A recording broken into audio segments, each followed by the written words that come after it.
नाशनम यस्वता पापभ्यो मुच्यते न संशय। इस मिश्रित तीर्थ दधीची कुंड की कथा को जो प्राणी सुनते हैं उनके समस्त पाप नष्ट हो जाते हैं, ऐसा वामन पुराण में दिया हुआ है।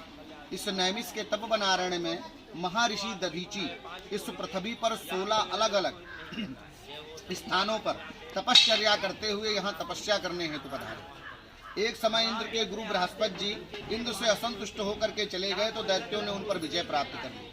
इस अवस्था में उन्होंने अपने दूसरे गुरु के रूप में त्वष्टा ऋषि को गुरु बनाया, के पुत्र विश्वस्वरूप जी को गुरु बनाया। त्वष्टा ऋषि जी के पुत्र का नाम विश्वस्वरूप है, जिनके 3 मुख हैं।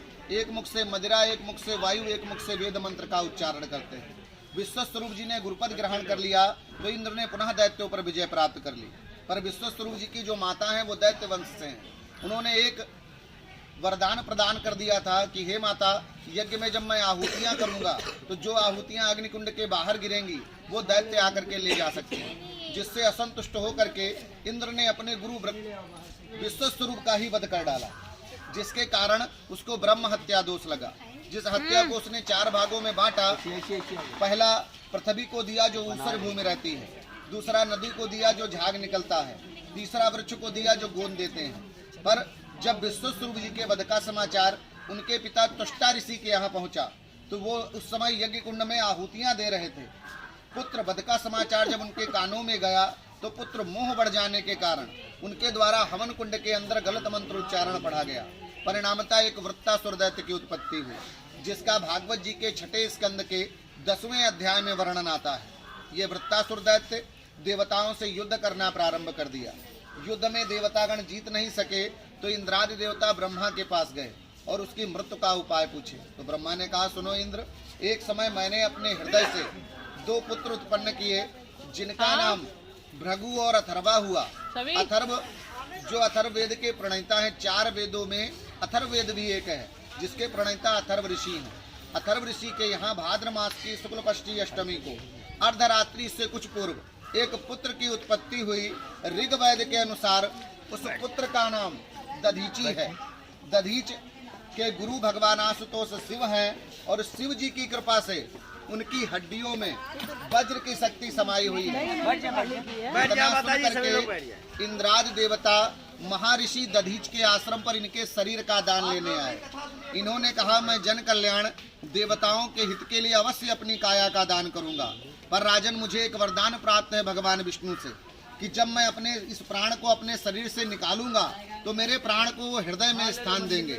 ऐसा लिंग पुराण में दिया हुआ है। पर अगर मैंने एक संकल्प लिया है इस काया से कि मैं तीनों लोकों के तीर्थ का स्नान करना चाहता हूँ, अगर मैंने ये शरीर आपको दान में दे दिया तो ये संकल्प मेरा अधूरा रह जाएगा और मेरा ये आत्मा पापगामी हो जाएगा, जिस पापगामी आत्मा को नारायण अपने हृदय में स्थान नहीं दे पाएंगे।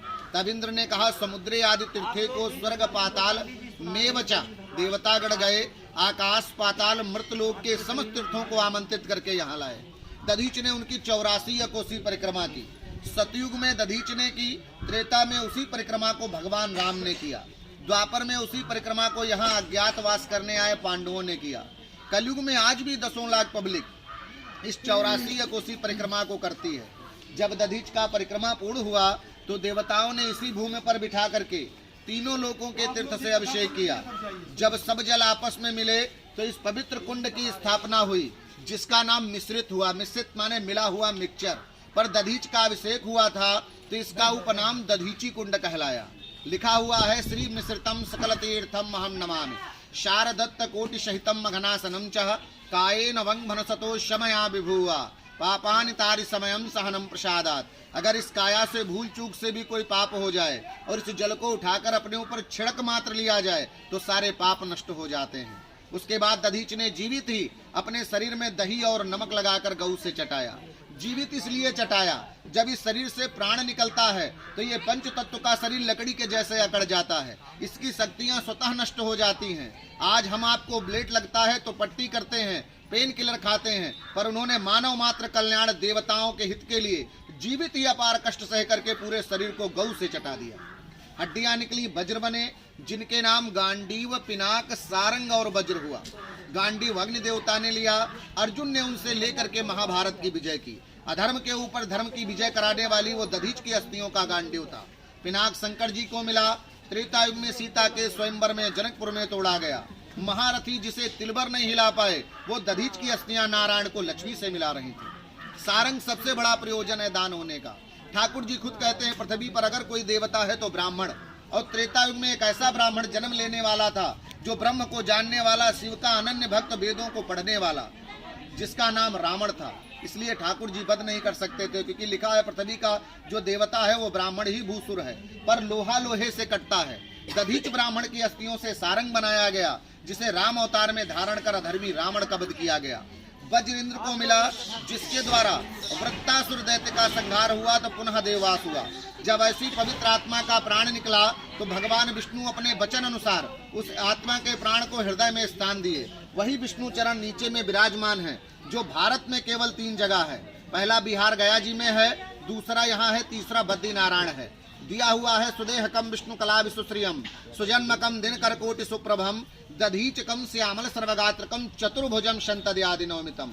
दधीच के घर में स्वयं भगवान शिव 12 अवतार लेकर के पिपलाद रूप में पधारे। आज पीपल के नीचे जो सरसों के तेल का दीपक जलाते हैं वो पिपलाद ऋषि के लिए जलाते हैं। पिपलाद ऋषि का अगर नाम आप ले लेते हैं तो शन की कुदष्ट शांत हो जाती है। नीचे में जाइए, अपने ऊपर जल छिड़किए और थोड़ा सा जल दाहिने हाथ में लेकर के अपने पितरों का ध्यान कर विष्णु चरण में चढ़ा दीजिए। पितृ दोष नष्ट हो जाएगा, जीवन सुखमय व्यतीत होगा, इस शरीर से रोग दोष निवारण हो जाएंगे। ये प्रथम सतयुग ऋग्वैदिक काल का तीर्थ है।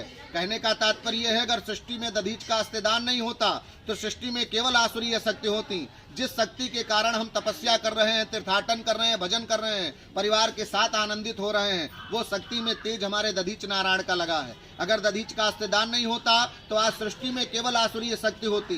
कहना नहीं चाहिए, कहना पड़ रहा है कि या तो मैं असुर हो जाता या फिर देवता अगर बन करके रहता तो पेड़ में उल्टा बांधकर हमारे ऊपर कोड़े चलाए जाते। इसलिए देवताओं से हम सब मांगते हैं कि तुम्हें वो मातश्च पिता तुम्हें वो देवता आकर के इस दधीच नारायण की धरा पर उनसे शरीर का दान मांगा जब इस सृष्टि की रक्षा हुई।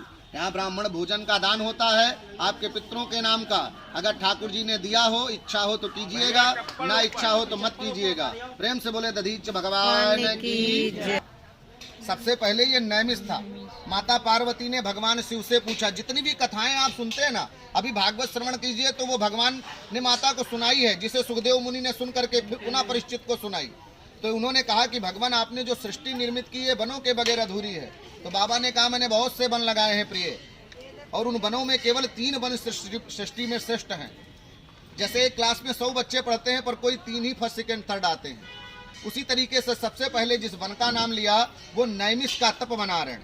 यहाँ तपश्चर्या करने के लिए श्रेष्ठ वन था, जिसके कारण यहाँ महर्षि दधीची आए और इसी का नाम परिवर्तित होकर के नैमिषारण्य हुआ।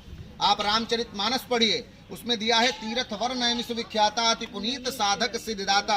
भागवत जी सुनिए, नैमिषे निमिषे छत्रम, पर यही नैमिष आगे चलकर सत्यनारायण की कथा में नैमिषारण्य हो जाता है। एकदा नैमिषारण्य ऋषया सोनका दया।